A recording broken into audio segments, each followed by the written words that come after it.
The rain drummed steadily against the windows of Ruby's diner as Margaret Thompson pushed through the heavy glass door.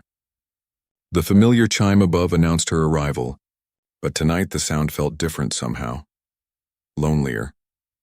She stood in the doorway for a moment, shaking droplets from her old black umbrella while her eyes searched for table 12.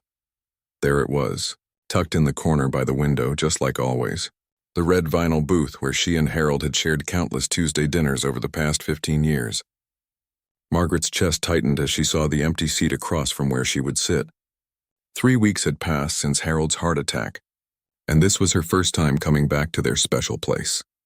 She walked slowly across the checkered linoleum floor, her sensible shoes making soft squeaking sounds with each step. The diner wasn't busy tonight. A few truck drivers sat at the counter, quietly eating pie and drinking coffee. An elderly couple in the far booth shared a basket of onion rings. The warm smell of grilled burgers and fresh bread filled the air, but Margaret's stomach felt too knotted to be hungry. Margaret slid into the booth, her hands trembling slightly as she placed them on the familiar worn table. She remembered the first time Harold brought her here, back when they were newlyweds. The diner was newer then, brighter somehow. Harold had ordered the meatloaf special, and spent the whole dinner talking about his dreams of fixing up their little house. She smiled through her tears, remembering how he'd reached across this very table to hold her hand. Rosa Hernandez wiped down the counter and glanced over at the corner booth. She'd been working at Ruby's for almost 2 years now, pulling double shifts to pay rent and save money for her daughter's school clothes. At 28, Rosa had learned to notice things about people. She remembered the elderly couple who used to come in every Tuesday, always holding hands, always sharing dessert. The man, Harold, had kind eyes behind wire-rimmed glasses and always asked Rosa about her day. He'd leave generous tips, sometimes adding an extra $1 just because Rosa mentioned her 4-year-old daughter needed new shoes. His wife, Margaret, was quieter but always smiled warmly and complimented Rosa's service. Rosa hadn't seen them in weeks, and now here was Margaret sitting alone, clutching a wadded tissue in her weathered hands. Margaret opened the plastic menu with shaking fingers, though she already knew what she wanted. Harold's favorite meal: tomato soup, grilled cheese sandwich, and a slice of apple cinnamon pie. It seemed silly, ordering food for memories, but she needed to feel close to him somehow. The diner felt different without Harold's gentle laughter filling their corner. Without his stories about the university where he worked as a maintenance supervisor, without his terrible jokes that made her roll her eyes and laugh at the same time. Margaret looked out the rain-streaked window and watched cars pass under the streetlights, their headlights blurring through her tears. She thought about the stack of bills waiting at home on their kitchen table. Medical bills from Harold's hospital stay, funeral expenses that had drained their small savings account. The insurance money barely covered the burial costs, leaving Margaret drowning in debt at 67 years old. She'd worked as an elementary school teacher for 35 years before retiring, but her pension barely covered the mortgage and utilities. Rosa approached the table with a warm smile, notepad in hand.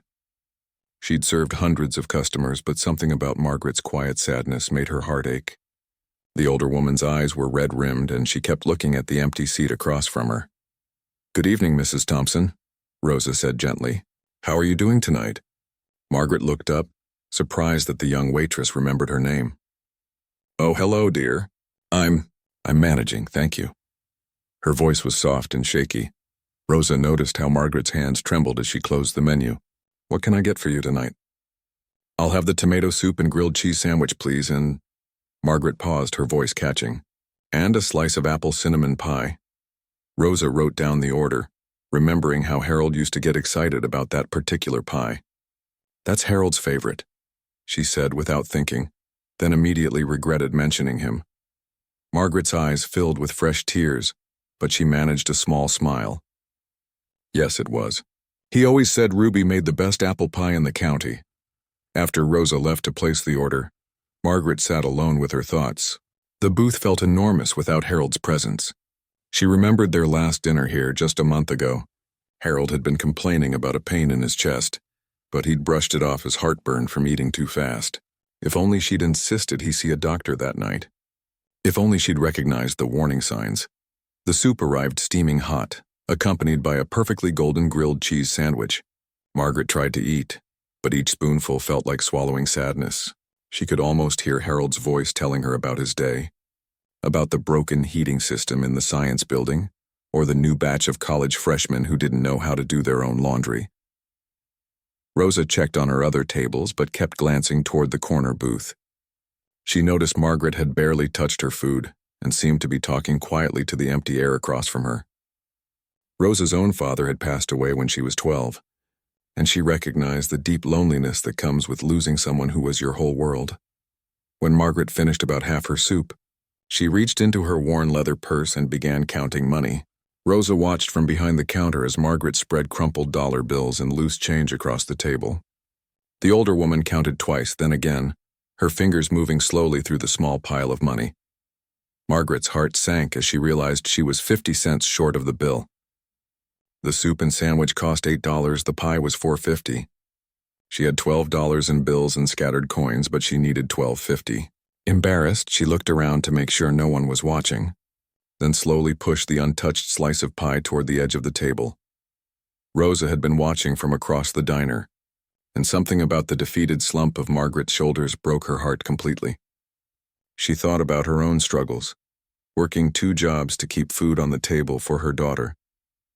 She thought about the nights she'd gone to bed hungry so her little girl could have seconds at dinner, but she also thought about kindness, about Harold's generous tips and gentle questions about her life, about how this elderly couple had always treated her with dignity and respect, never making her feel like just the help.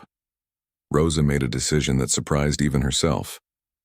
She walked over to the corner booth, her heart pounding with nervous determination. Margaret looked up with embarrassed eyes as Rosa approached. "Mrs. Thompson," Rosa said softly, placing a gentle hand on the older woman's shoulder. "Tonight's dinner is my treat." Margaret's eyes widened in shock. "Oh no, dear, I couldn't possibly—" "Please," Rosa interrupted gently. "Harold was always so kind to me.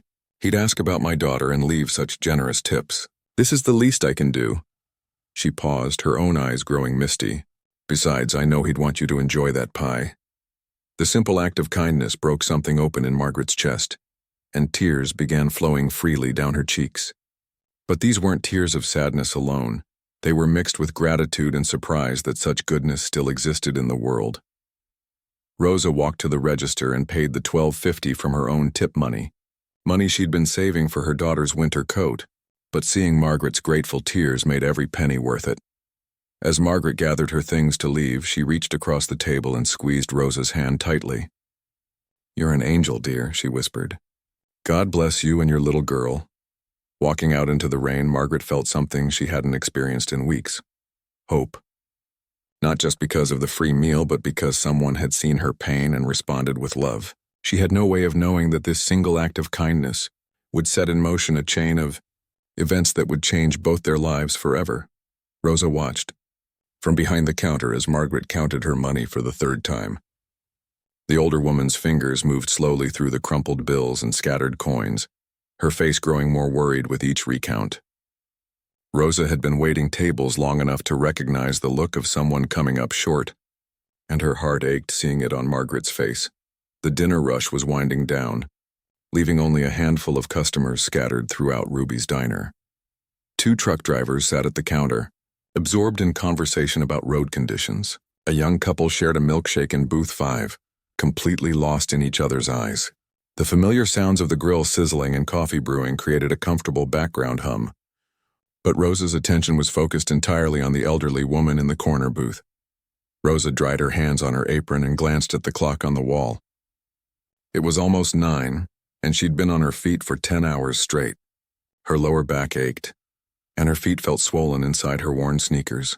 She'd worked the morning shift at the local grocery store, then rushed here for the evening shift at Ruby's. Tomorrow she'd do it all over again. But none of that mattered right now. What mattered was the defeated look on Margaret's face as she slowly pushed the untouched slice of apple cinnamon pie toward the edge of the table. Rosa thought about her own struggles. Just last week, she'd stood in the checkout line at the grocery store, counting her own money and hoping she had enough for milk and bread. She remembered the embarrassment of asking the cashier to remove a bag of apples from her cart because she was $3 short. The young cashier had looked at her with sympathy, but Rosa had felt the eyes of other customers judging her. That memory made her chest tighten as she watched Margaret's quiet humiliation. No one should have to feel that shame, especially not a woman who'd clearly been through enough pain already. Rosa had always been good at reading people. It came from growing up in a house where emotions ran high and words weren't always trustworthy. Her mother had taught her to watch faces, to notice the small signs that told the real story. Margaret's face told a story of loss so deep it seemed to echo in her bones. The decision came suddenly, like a warm wave washing over her doubts. Rosa untied her apron strings and walked across the diner floor, her heart pounding with nervous energy. She'd never done anything like this before, but something about Margaret's situation felt different, personal. Margaret looked up as Rosa approached, her cheeks flushed with embarrassment. She'd been hoping no one had noticed her counting money, but the kind expression on the young waitress's face told her otherwise. "Is everything all right with your meal, Mrs. Thompson?" Rosa asked gently, sliding into the booth across from Margaret. The vinyl seat was still warm from where Harold used to sit. Margaret's voice came out as barely a whisper. "The food was wonderful, dear. It's just—" She gestured helplessly at the pile of money on the table. "I seem to be a bit short tonight." Rosa noticed the way Margaret's hands shook slightly, not from age but from the kind of stress that comes from too many sleepless nights and too many worries. She saw the wedding ring still gleaming on Margaret's finger, and the way the older woman kept glancing at the empty seat beside her. "How much do you need?" Rosa asked, already reaching for her own tip money. "Oh no," Margaret said quickly, holding up her hands. "I couldn't possibly ask you to—" "You're not asking," Rosa interrupted with a warm smile. "I'm offering." The truth was, Rosa couldn't really afford to pay for someone else's meal. The $23 in her tip jar was earmarked for her daughter Luna's winter boots. The little girl had been wearing sneakers in the cold weather, and Rosa had promised her they'd go shopping this weekend. But looking at Margaret's face, Rosa remembered something her grandmother used to say: "When you give from the heart, it always comes back to you somehow." Her grandmother had been the kindest person Rosa ever knew, always finding ways to help neighbors even when her own cupboards were nearly bare. Rosa counted out $12.50 from her tip money and placed it on the table next to Margaret's pile of bills. "This is from Harold," she said softly.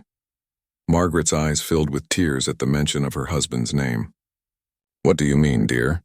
"He always left such generous tips," Rosa explained, her own voice growing emotional. "He'd ask about my daughter and slip an extra $1 or $2 into my hand when he thought you weren't looking. He told me once that kindness was the most important thing you could give someone." Margaret's hand flew to her mouth as the tears began to flow freely. She remembered Harold doing exactly that, sneaking extra money to waitresses, grocery store clerks, anyone he thought could use a helping hand. He'd been embarrassed when she caught him once, saying he didn't want to make a big deal about it. He was always doing things like that. Margaret whispered through her tears. "I'd find receipts in his pockets for groceries he'd bought for the elderly woman next door, or gas money he'd given to young people whose cars broke down." Rosa felt a lump forming in her throat. She'd suspected Harold was special, but hearing Margaret confirm it made her even more grateful she'd known him even briefly. The diner had grown quieter around them, but neither woman noticed. They were lost in the moment of connection, two people from different generations brought together by grief and kindness. "I can't take your money," Margaret said, though her voice lacked conviction. "You work so hard for every dollar." "So did Harold," Rosa replied. "And he would want you to eat that pie. He always got so excited when Ruby made apple cinnamon. His whole face would light up." Margaret laughed through her tears, remembering exactly that expression. Harold's childlike joy over simple pleasures had been one of the things she'd loved most about him. Rosa stood up and gathered the money, both, Margaret's bills and her own tip money, and walked to the old-fashioned cash register. Ruby, the diner's owner, looked up from her paperwork with curious eyes. "Everything okay, Rosa?" Ruby asked in her raspy voice. She'd owned the diner for 30 years and had seen her share of human drama. "Just taking care of a friend," Rosa said, counting out the exact amount for Margaret's bill. Ruby glanced over at Margaret, who was now eating her pie with tears still streaming down her cheeks. Ruby had noticed the couple's absence over the past few weeks and had wondered what happened. Seeing Margaret alone answered her unspoken question. "That's real nice of you, Rosa," Ruby said quietly. "Harold was a good man. Always treated my staff with respect." When Rosa returned to the table, Margaret was holding the fork like it weighed 1,000 pounds. Each bite of pie seemed to cost her tremendous effort, but she was determined to finish it. "This pie tastes different tonight," Margaret said softly. "Different how?" Rosa asked, sitting back down. "Sweeter somehow. Like it's flavored with love." Margaret managed a genuine smile for the first time in weeks. Rosa felt warmth spread through her chest. Despite giving away money she couldn't really spare, she felt richer somehow. Watching Margaret savor each bite of Harold's favorite pie felt like the most important thing she'd ever done. As Margaret prepared to leave, she reached across the table and took Rosa's hands in both of hers. The older woman's skin was soft but weathered, telling stories of decades of hard work and gentle care. "You have no idea what this means to me," Margaret whispered. "It's not just about the money, though I'm grateful for that too. It's knowing that there are still good people in this world. People like you and like my Harold." Rosa squeezed Margaret's hands gently. "He raised the bar for all of us. I'm just trying to reach it." Neither woman could have imagined that this simple act of kindness would set in motion events that would transform both their lives in ways they never thought possible. The morning sun filtered through the faded yellow curtains in Margaret's kitchen, casting long shadows across the small table where she sat with her second cup of coffee. The house felt impossibly quiet without Harold's morning routine. No whistling in the shower, no clinking of his coffee spoon against the ceramic mug, no rustle of newspaper pages turning. Margaret stared at the stack of bills spread before her like an unwelcome deck of cards. Hospital bills, funeral expenses, mortgage payments, utility notices. Each envelope seemed to mock her with its urgent red stamps and final notice warnings. At 67 years old, she'd never imagined she'd be sitting alone at this table, trying to figure out how to survive on her teacher's pension. She picked up Harold's final hospital bill and read the amount again, hoping somehow the numbers would change. $43,762. The insurance had covered some of it, but not nearly enough. The funeral home wanted another $8,000. The mortgage payment was due in 12 days, and she had exactly $430 in her checking account. Margaret's hands trembled as she set down the bill and reached for Harold's reading glasses, still sitting in their usual spot next to the salt and pepper shakers. She'd been meaning to put them away, but somehow seeing them there made the house feel less empty. The young waitress from Ruby's diner kept floating through her thoughts. Rosa, that was her name. Such a sweet girl, working so hard to provide for her little daughter. Margaret couldn't stop thinking about the kindness in Rosa's eyes when she'd paid for dinner. It had been the first genuine warmth Margaret had felt since Harold's funeral, when neighbors and friends had surrounded her with casseroles and condolences. Margaret stood up slowly, her arthritic knees protesting after sitting too long, and walked to the living room. Harold's favorite armchair still held the impression of his body, and his crossword puzzle book lay open on the side table, half finished.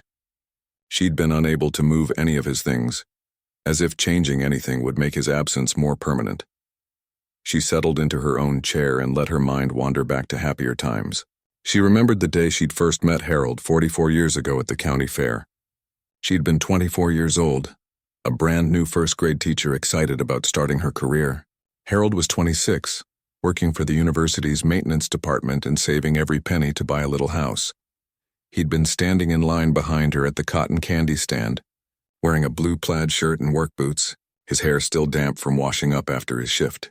When she'd dropped her purse and spilled coins everywhere, he'd gotten down on his hands and knees to help her collect them, not caring that people were staring. "Can't have you losing your cotton candy money," he'd said with that gentle smile that would melt her heart for the next 43 years. Their first date had been a picnic by the lake, where Harold had brought sandwiches he'd made himself and apologized a dozen times for the lopsided peanut butter and jelly. Margaret had thought it was the most thoughtful gesture anyone had ever made for her. They'd married 2 years later in a simple ceremony at the community church, with Harold's mother playing the organ and Margaret's sister as her only bridesmaid. They'd honeymooned at a cabin by the same lake where they'd had their first picnic. Spending 3 days talking about their dreams and plans for the future, Margaret wiped away a tear as she remembered their early struggles. Harold's salary was modest and her teaching pay was even smaller. They'd lived in a tiny apartment above the hardware store, saving every penny for a down payment on their own home. Harold worked extra jobs on weekends, fixing cars and doing yard work, while Margaret tutored students after school. They'd never been able to have children, despite trying for years. The doctors couldn't explain why, and the heartbreak had nearly broken them apart during their 5th year of marriage. Margaret remembered the dark months when they'd barely spoken to each other, both lost in their own grief over the family they'd never have. But somehow they'd found their way back to each other, realizing that their love was enough to build a meaningful life upon. Harold had suggested they pour their parental instincts into other people's children, Margaret through her teaching, and both of them through volunteering at the community center and church. Margaret smiled through her tears, remembering Harold's transformation when he started helping with the youth programs at church. He'd taught dozens of teenage boys how to change oil, fix bicycles, and treat girls with respect. Many of them still sent Christmas cards calling him their second father, and Margaret had found her calling in the classroom, where she'd taught first grade for 35 years. She'd guided over 800 children through their first year of real school, watching shy kindergartners transform into confident readers and writers. Many of her former students had grown up to become doctors, teachers, mechanics, parents, all carrying a little piece of what she'd taught them about kindness and perseverance. Now, sitting alone in their little house, Margaret realized that their childless marriage hadn't been empty at all. They'd created a legacy through all the lives they'd touched, all the students Harold had mentored, and all the children Margaret had nurtured. But legacy didn't pay the bills. Margaret forced herself back to the present and picked up the mortgage statement again. 3 months behind, with foreclosure proceedings threatened if she couldn't catch up within 60 days. The house that she and Harold had worked so hard to buy, where they'd shared 40 years of marriage, might soon belong to the bank. She thought about calling her sister Linda in California, but Linda was struggling too, recently widowed herself and dealing with her own financial challenges. Margaret's pride wouldn't let her ask for money anyway. She'd been independent her whole life, and the idea of becoming a burden to anyone felt worse than losing the house. The phone rang, startling her from her thoughts. It was Patricia Wells, her neighbor from 3 houses down. "Margaret, honey, how are you holding up?" Patricia's voice was warm with concern. "I'm managing," Margaret replied, the same answer she gave everyone who asked. "Listen, my church is having a potluck dinner this Saturday, and we'd love to have you join us. You shouldn't be sitting alone in that house all the time." Margaret appreciated the invitation, but the thought of facing a room full of well-meaning people asking how she was doing felt exhausting. "That's very kind, Patricia, but I'm not quite ready for that yet." After hanging up, Margaret felt even more isolated. People meant well, but their sympathy felt heavy sometimes, reminding her constantly of what she'd lost instead of helping her figure out how to move forward. She walked to the kitchen window and looked out at Harold's garden, now overgrown with weeds.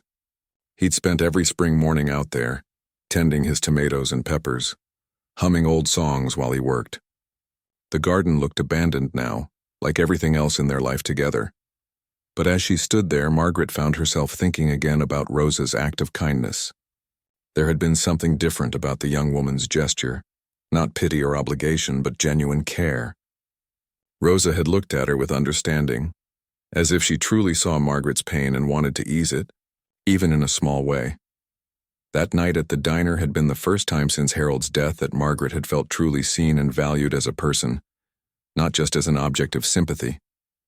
Rosa had treated her with dignity, making the gift feel like a privilege to give rather than charity to receive. Margaret decided she would go back to Ruby's diner next Tuesday, to their usual table. Not because she could afford it, but because Rosa had reminded her that there was still goodness in the world, still reason to hope that tomorrow might be better than today. Margaret was sitting on her living room floor, surrounded by Harold's belongings when the doorbell rang. She'd been going through his dresser drawers trying to find important papers that might help with the insurance claims. Each item she touched felt like a small goodbye.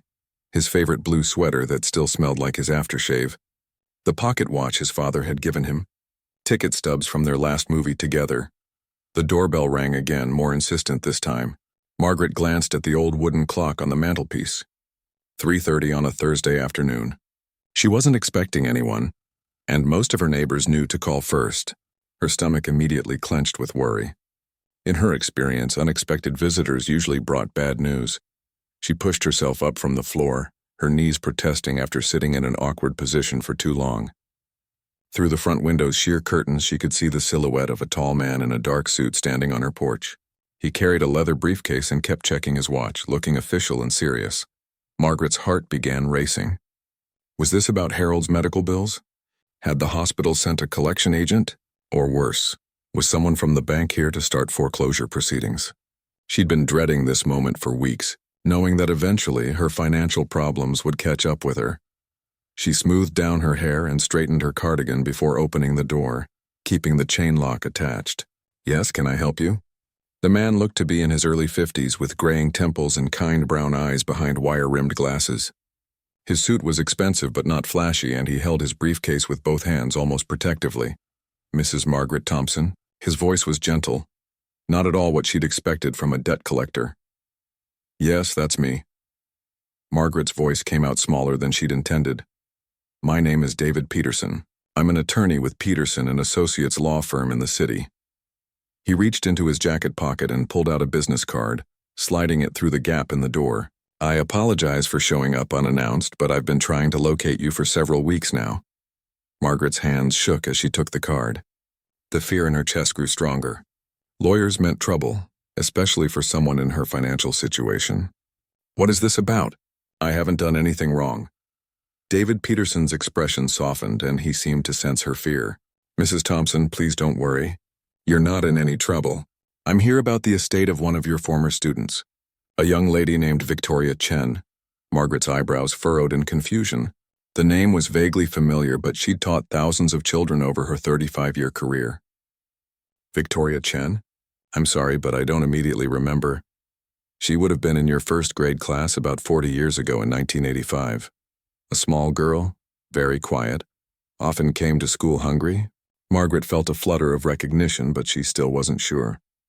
40 years was a long time, and she'd taught so many children who came to school hungry or scared or both. David continued, "She mentioned in her letter that you used to share your lunch with her and stay after school to help with her reading.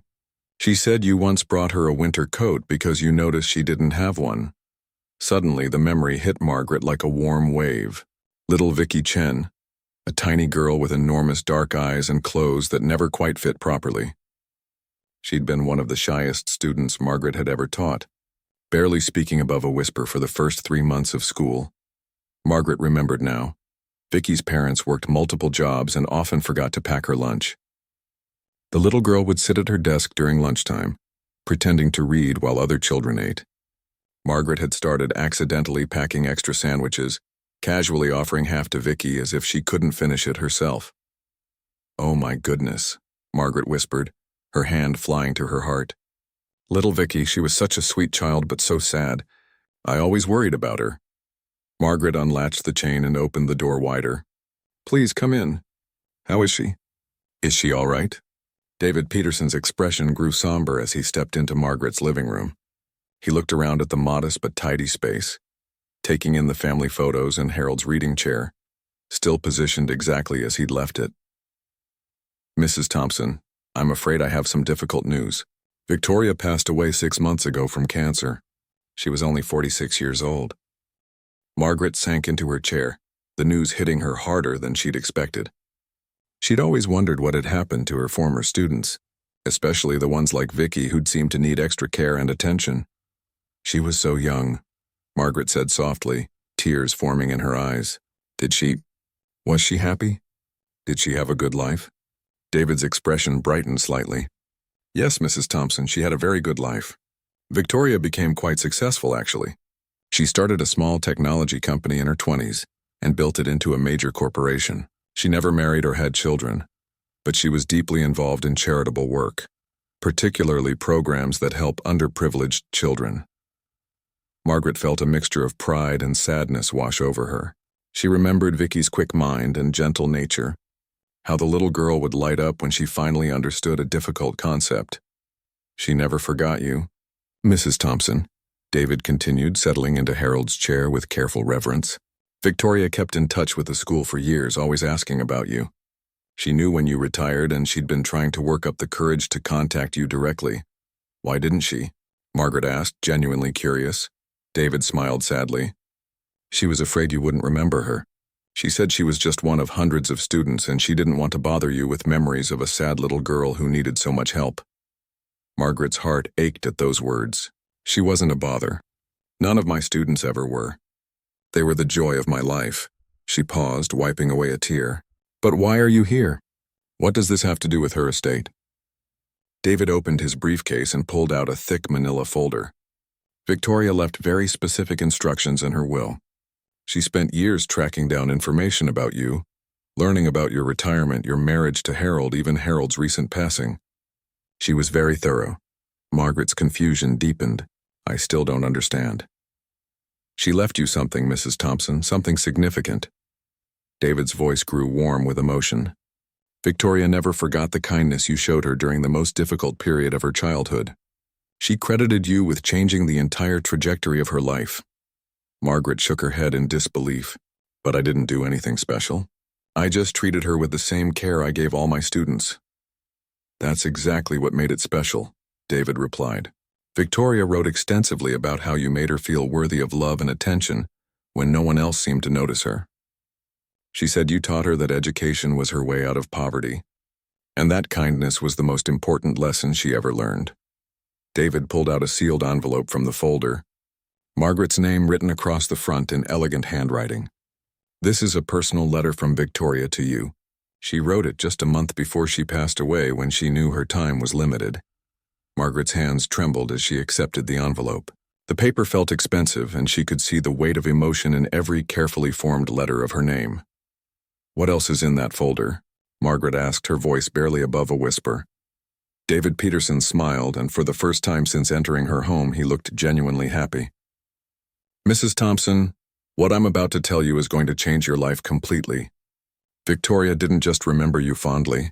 She made you the primary beneficiary of her estate. Margaret stared at him blankly, not comprehending the full meaning of his words. What does that mean exactly? It means, Mrs. Thompson, that your financial worries are over. Margaret stared at David Peterson, her mind struggling to process what he'd just told her. The words seemed to hang in the air like something from a dream. Primary beneficiary, financial worries over. It didn't seem real. I don't understand, she whispered, clutching Victoria's letter to her chest. How could someone I taught for just 1 year 40 years ago remember me this way? David opened the legal folder and pulled out several official documents. Mrs. Thompson, Victoria was very specific about why she chose you. She spent the last 10 years of her life researching ways to give back to the people who had shaped her into the person she became. Your name was at the top of her list. Margaret's hands shook as she tried to focus on the papers David was spreading across her coffee table. Legal terms swam before her eyes, but certain numbers began to stand out. Big numbers, numbers that made her heart race. Take your time, David said gently, noticing her overwhelmed expression. Why don't you read Victoria's letter first? It will help explain everything. Margaret carefully opened the envelope, mindful not to tear the expensive paper. Inside was a handwritten letter, 3 pages long, written in the same elegant script as her name on the envelope. She recognized it immediately as the careful handwriting of someone who had learned to write beautifully, despite difficult circumstances. My dearest Mrs. Thompson, the letter began, I hope you remember a scared little girl named Vicky Chen, who sat in the back row of your classroom in 1985. I was 6 years old, small for my age, and carried more sadness than any child should have to bear. Margaret's vision blurred with tears as she continued reading. Victoria's words painted a picture of her childhood that Margaret remembered all too well. Parents working 3 jobs between them, an empty house, hunger that was both physical and emotional. You probably don't remember the morning you noticed I didn't have a lunch again, the letter continued. You asked me to help you with something at your desk, and while I was there, you quietly slipped half of your turkey sandwich into my backpack. You whispered that you'd packed too much food and would I help you so it wouldn't go to waste. Margaret did remember that day. She remembered many similar days, actually, when she'd made excuses to share her food with children who needed it. It had seemed like such a small thing at the time. But that wasn't the moment that changed my life, Victoria's letter went on. The moment came 3 weeks later, when I arrived at school in November wearing the same thin sweater I'd worn since September. You noticed I was shivering during reading time, and after school you drove to my house. Margaret's breath caught. She remembered that day vividly now. Little Vicky had been sitting at her desk with her arms wrapped around herself, teeth chattering while other children played outside at recess. You knocked on our door and spoke to my mother in the gentle voice you used with all of us children. You told her you had purchased a winter coat for me because the school had a program for students. My mother later told me there was no such program. You had bought that coat with your own money and made up the story so she wouldn't feel ashamed to accept it. Margaret wiped her eyes, remembering how careful she'd been to preserve Victoria's mother's dignity. The woman had been working so hard to provide for her family, and Margaret had seen the worry and embarrassment in her eyes. That coat was the warmest thing I'd ever owned, Victoria's letter continued. But more than that, it was the first time I understood that someone outside my family cared whether I was cold, or hungry, or afraid. You taught me that I was worth caring about. David watched patiently as Margaret read, occasionally handing her tissues from the box on her side table. He'd read Victoria's letter many times while preparing the estate documents, and it moved him deeply every time. You stayed after school with me every Tuesday and Thursday for 6 months, helping me learn to read better. You never made me feel stupid or slow. You celebrated every small victory like it was the most important thing in the world. By the end of 1st grade, I was reading at a 4th grade level. Margaret remembered those after-school sessions clearly now. Victoria had been so hungry to learn, soaking up every lesson like a dry sponge absorbing water. The little girl had transformed from a frightened, silent child into a confident student who asked endless questions about everything. I want you to know that every success I achieved in my life traces back to that year in your classroom, Victoria's letter concluded. You taught me that education was my path to a better life, that kindness was the most important quality a person could have, and that I deserved to be treated with dignity and respect. Margaret had to set the letter down for a moment, overwhelmed by the depth of Victoria's gratitude. She looked up at David through her tears. She gives me too much credit. I was just doing my job. That's exactly what she predicted you'd say, David replied with a smile. Victoria wrote extensively about your humility. She said you had no idea how much you'd changed her life because to you, treating children with kindness was simply natural. David pulled out the main document from Victoria's estate. Mrs. Thompson, Victoria's company was worth several $1 million when she passed away. She had no immediate family, and she'd been planning this gift for years. Margaret's eyes widened as David pointed to specific figures on the legal documents. She's left you $250,000 in cash along with all the contents of her personal bank accounts, which total another $43,000. Margaret felt dizzy. Nearly $300,000. It was more money than she and Harold had saved in their entire 43 years of marriage combined. There's more, David continued gently. Victoria purchased a small cottage by Miller's Lake 15 years ago. She'd planned to retire there someday, but... He paused respectfully. She wanted you to have it. The deed has already been transferred to your name. Margaret had been to Miller's Lake many times with Harold.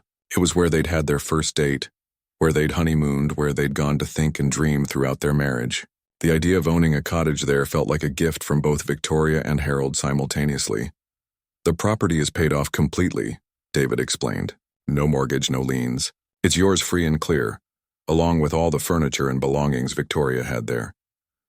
Margaret sat in stunned silence, trying to absorb the magnitude of what she was hearing. Her financial worries weren't just solved, they were obliterated. She could pay off Harold's medical bills, keep the house, and still have enough money to live comfortably for the rest of her life.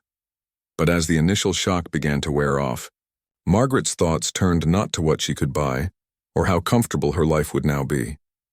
Instead, she found herself thinking about Rosa, the young waitress who had shown her such kindness just 2 days ago. Mr. Peterson, Margaret said slowly, Victoria mentions in her letter that kindness was the most important lesson I taught her. I think she'd want me to continue that lesson. What do you mean? David asked. Margaret stood up and walked to the window, looking out at Harold's overgrown garden. There's a young woman, a waitress at the diner where my husband and I used to eat. She has a little daughter and she's working 2 jobs just to make ends meet. 2 days ago, when I couldn't afford my dinner, she paid for it with her own tip money. She turned back to David with determination in her eyes. Victoria's gift doesn't just change my life. It gives me the power to change other people's lives too. I want to set up a scholarship fund to help young people like Victoria, children who need someone to believe in them. David smiled broadly. I think Victoria would be absolutely delighted to hear that. She actually included a provision in her will suggesting that you might want to use part of the inheritance for charitable purposes. Margaret picked up Victoria's letter again and read the final paragraph. Mrs. Thompson, I hope this gift allows you to continue the work of kindness that shaped my life so profoundly. Please know that every person you help with this money carries forward a piece of the love you showed a frightened little girl 40 years ago. As the sun set outside her window, Margaret realized that Victoria's gift wasn't just about money. It was about the endless circle of kindness that connects all human hearts, sometimes across decades, sometimes across the space of a diner booth on a rainy Tuesday night.